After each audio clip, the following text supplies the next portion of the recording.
शिकायत करनी चाहिए 15% ने कि 85% हमारा हिस्सा खा ले। तरीका मैं चाहता था, शायद राजनीति को मंजूर नहीं था। राजनीति की अपनी कुछ मजबूरियां होती हैं और उसमें कुछ प्रॉब्लम्स भी आई, काफी लोगों ने झेली। साथी ने जिक्र किया कि किसी महानुभाव ने, महापुरुष ने काम शुरू किया था। वो आदरणीय श्री शरद यादव जी थे, जो हमारे भारत सरकार में मंत्री थे। उन्होंने मंडल कमीशन लागू करवाया था। मैं उनका प्राइवेट सेक्रेटरी था। मैंने उनका जीना दूभर कर दिया था कि जब तक मंडल कमीशन नहीं लगेगा तब तक मुझे आराम नहीं मिलेगा। कैबिनेट की मीटिंग में जब भी वो जाते थे, मैं उनको हमेशा ब्रीफ करता था और एक छोटा सी पर्ची बना के मेरी जेब में रखता था। सर इस बार जरूर रखिएगा, सर इस बार जरूर रखिएगा। इस तरह से करके रामविलास पासवान जी और उनके और साथियों से बात करके मंडल कमीशन को लागू किया गया। अन्यथा मोरारजी भाई के टाइम में जो कमीशन बना, रिपोर्ट आई, वो ठंडे बस्तर में पड़ी थी और पड़ी ही रहती। लेकिन लागू होने के बाद जो तरीका मैं चाहता था, शायद राजनीति को मंजूर नहीं था। राजनीति की अपनी कुछ मजबूरियां होती हैं और उसमें कुछ प्रॉब्लम्स भी आई, काफी लोगों ने झेली।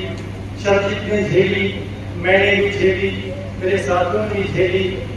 मैं आपसे रिक्वेस्ट करना चाहता हूँ कि इस मंडल कमीशन को लागू करने में जो हुआ सो हुआ, पास इस पास।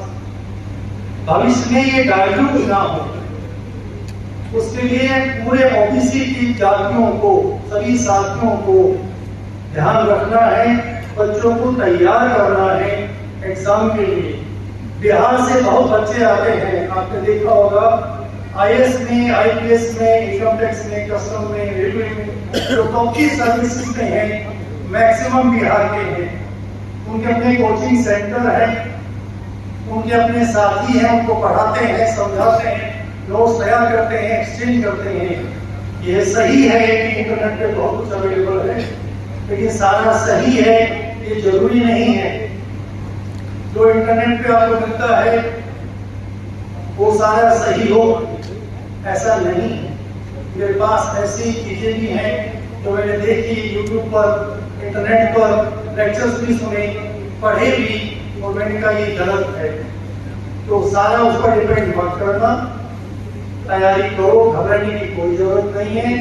आईएएस सब कुछ नहीं है, बहुत सी सेवाएं और हैं, उसमें जाया जा सकता है। अच्छा अध्यापक जो है समाज के लिए बहुत जरूरी है।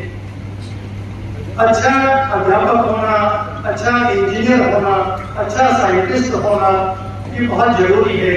और एक साथ ये बीटीडब्ल्यू वाले बीटीडब्ल्यू वाले बिट्टू भाई जी, जो भाई कहते हैं, हाँ, यादव साहब कह रहे थे, अच्छे व्यापारी भी बहुत जरूरी है।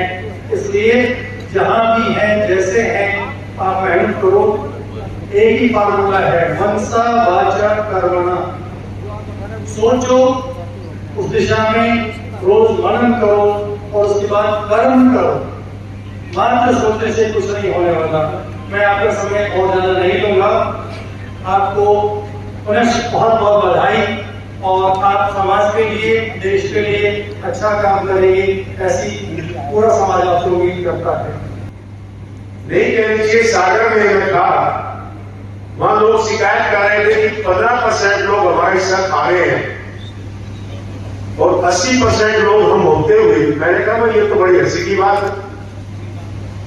ये 85% लोगों का हिस्सा 15% खा जाए, ऐसे कैसे हो जाए? ये हमारे लिए सोच की बात है, सोचनीय है, दुख की बात है। शिकायत करनी चाहिए 15% ने कि 85% हमारा हिस्सा खा जाए।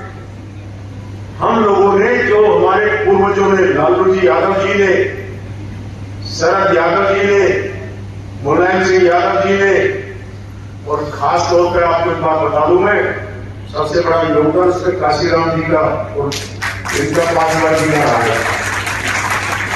और उससे बड़ा कोई योगदान रहा इस चीज के लिए तो ये बाबा भीमराव अंबेडकर जी का रहा। जिन्होंने टाटा का लेकर आयोग बनवाया, वो भी लागू नहीं हुआ। जब मंडल कमीशन की बात आई, ये गए सारे इकट्ठा हो गए, तो सरकार ने कहा वो तो पुराना हो गया, नया तुम्हारे लिए एक कमीशन बना देते हैं और नया कोई चीज लेके आओ। जब मंडल जी बिहार के मुख्यमंत्री रह चुके थे, उन्होंने स्वीकार किया उस सरकार में कि मैं मंडल कमीशन का, एक ओबीसी कमीशन का मैं चेयरमैन बन दूंगा, और उसने कैबिनेट मंत्रालय छोड़ दिया। लेकिन जो सिफारिश से लेके आए वो सिफारिश लागू तब भी नहीं हुई। ये तो सरकार में जब लोगों ने 89 में किसी सरकार थी और हमारे लोगों ने कहा है सरकार गिरा देंगे ना, इसको लागू करो, तब सरकार बचाने के लिए बड़ी मुश्किल से लागू होता है। और आज सरकारों की नीयत ये होती है कि तुम्हारे से छीन ले। हम लोगों ने जो कष्ट कमाई से, जिन लोगों ने मेहनत से हमें ये कमीशन लागू कराया, हमें आज ये संकल्प लेना होगा।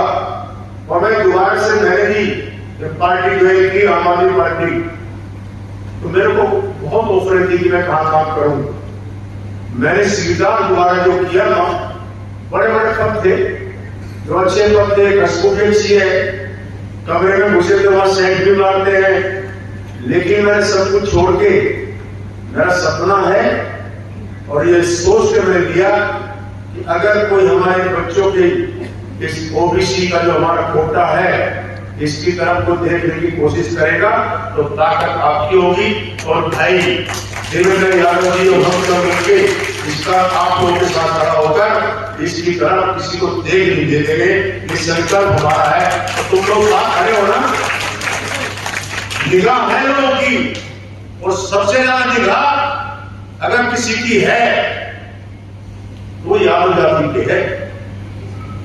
एक न्यूज चल रही थी जो हमारी रोनी कमीशन जो है, किसी को नहीं पता था ये रोनी यादव है, उसको कमीशन का चेयरमैन तो बना दिया, लेकिन वो बाद में खुली ये यादव है।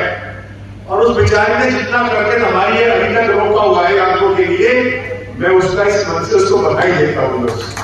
उसने समाज के लिए जितना किया, मैं मुझसे मिला, तो अब हमारा दायित्व बनता है कि आने वाले बच्चों के लिए हम इस ओबीसी का जो भारत कोटा है, इसके ऊपर किसी नजर नहीं पड़नी चाहिए। हमें इसमें से एक पॉइंट भी नहीं रखने देंगे, ये हमारा संकल्प है। और मैं बातें उन्होंने ऐसी कही कि मैं बीच में आया हूं। एक तो इन बच्चों का, विपिन राव जी का, देवेंद्र भाई का सपना है कि जो हमारे सीनियर अधिकारी जो हैं उनके साथ एक इनका हम लंच या डिनर, जो इनकी डिनर ट्रेनिंग पे जाना है, क्या एग्जाम भी होना है, एग्जाम बच्चों का होता है, टेस्ट भी होता है, इससे टाइम पूछ के राव साहब जो भी हम हमारे सीनियर और आईपीएस जो लोग हैं, एक लंच का हम रख देंगे, डिनर का जो भी इन बच्चों से पूछ लेंगे, इनको सहूलियत होगी। और वो बहुत जल्दी इन बच्चों को आशीर्वाद दिलाने के लिए इस परिवार में बच्चों को बैठा देंगे, इसको हम जल्दी करेंगे। आप सब लोग आए, मुझे भी आपने प्यार दिया, भाई देवेंद्र जी को भी, सभी को। आज हमने इसी कड़ी में अपने मुख्य अतिथि रखे हैं जो एक एजुकेशन की लाइन से है। हम लोग आपस में ऐसे मिलते रहेंगे। कोरोना ने बहुत दूरियां बढ़ा दी थी, वो दूरियां अब खत्म हुई हैं। और मैं आज जो कार्यक्रम हुआ है सही, इसके बाद खाना हम साथ मिलकर खाएंगे, सब लोग बैठ के, खाना तैयार है। और हमारे सिर्फ 2 हफ्ता बचे हैं, हमारे कार्यकारी अध्यक्ष धनंजय यादव जी को धन्यवाद करेंगे। धन्यवाद करना था, लेकिन चूक हो गई, उनको हम पहले नहीं बुला पाए। तो कार्यकारी अध्यक्ष का काम ज्यादा है, मैं आजकल काम कम कर रहा हूँ। जब से मैं चेयरमैन बना ओबीसी का, पार्टी ने मेरी जिम्मेदारी ज्यादा लगा दी।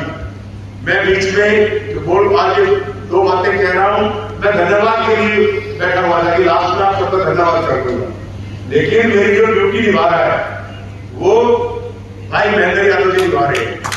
और जो बच्चों से बात कही थी संकल्प हम ले, वो पूरा हो गए। ये परिवार हमने जोड़ा ना, जब मुझे अध्यक्ष बनाया तो पहली मीटिंग हमारी हुई, यादव महसूस हुई, 5 लोग थे। मैंने कहा कोरम पूरा हो गया, क्या बात है? बोले जी 4 और रखते थे, 5 आप आ गए। तो मैंने वहां संकल्प लिया था कि ताल कटोरा स्टेडियम भरूंगा, वो भर दिया आप लोगों के लिए। अब एक बार हमारा संकल्प है समाज को इकट्ठा करके, बहुत जल्दी वो समय आ चुका है। देवेंद्र भाई ने मुझे कह दिया कि खुला होकर करो समाज के लिए, और रामलला ग्राउंड की तैयारी हमने कर दी है, बहुत जल्दी उसकी हम डेट अनाउंस कर देंगे। अब वो किसके लिए पॉइंट होगी? बच्चे बैठे हैं, सरकार बैठी है, सरकार के सामने वो बातें नहीं होती, वो हम अकेले में करेंगे कि हमारे क्या क्या उनकी डिमांड होगी। आज तो हम इनको आशीर्वाद देने के लिए इकट्ठा हुए हैं बच्चों को। हमने समाज की आन बान शान और खास तौर पर देश की राजनीति में इस समाज को एक हिस्सा मिले, उस हिस्से में देवेंद्र यादव जी आज कांग्रेस में उस पद पे हैं कि जो पद चंद्रशेखर यादव जी के बाद किसी को मिला है कांग्रेस पार्टी में, तो देवेंद्र यादव को जिनको मिला है कि कांग्रेस कमेटी की वर्किंग कमेटी के मेंबर बने हैं। और सबसे बड़ी बात ये, उत्तराखंड के प्रभारी के रूप में काम किया। मैं आज आम आदमी पार्टी में जो मेरा स्थान है, मैं ओबीसी कमीशन का चेयरमैन भी हूं, और पार्टी में एक मुझे हरियाणा में अभी स्टार प्रचारक के रूप में लगाया, मुझे हरियाणा में सह प्रभारी के रूप में लगाया।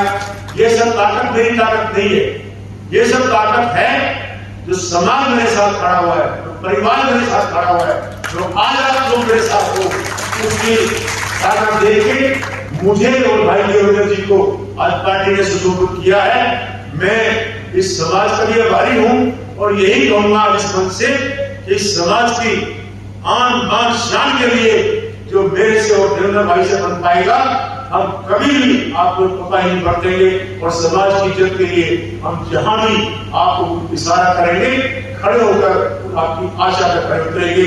जय हिंद। नेशनल दस्तक की आपसे गुजारिश है कि अगर इसको बचाना चाहते हैं तो नेशनल दस्तक को सब्सक्राइब करने के लिए रेड कलर के सब्सक्राइब बटन को दबाएं, फिर बेल आइकन की घंटी दबाएं। नेशनल दस्तक को बचाने के लिए बहुत जरूरी है कि हर खबर को शेयर करें, लाइक करें, कमेंट जरूर करें।